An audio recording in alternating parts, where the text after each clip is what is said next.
Experiencing no signal on your T-Mobile 5G home internet? The most likely cause is weak signal strength, known as RSRP, or poor signal quality, called RSRQ. RSRP measures signal power from the cell tower.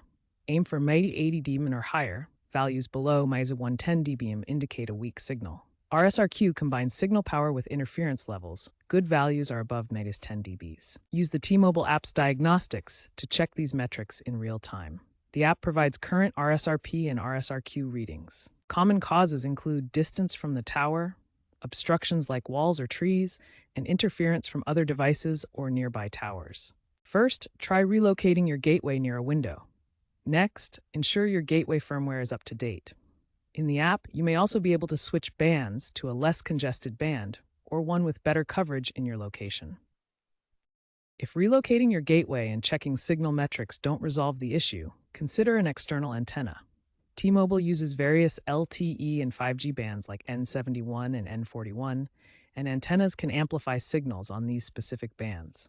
This diagram shows the frequency ranges used by T-Mobile's LTE and 5G bands. Lower frequencies like N71 provide better coverage, while higher frequencies like N41 offer faster speeds in urban areas.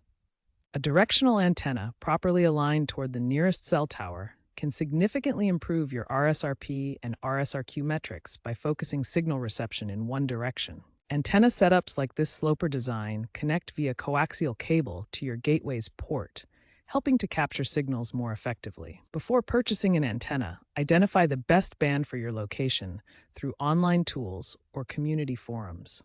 If a specific band performs better, you can sometimes manually force your gateway to use it. Use this table to understand signal quality levels based on RSRP, RRQ, and CINR measurements. Aim for excellent or good ranges for reliable service. Important: unauthorized signal boosters are illegal and can interfere with networks. Only use FCC-approved equipment to avoid fines. This warning label reminds users about proper registration, antenna usage, and FCC compliance requirements for consumer devices. For advanced troubleshooting, check T-Mobile's support forums for solutions specific to your region and setup configuration.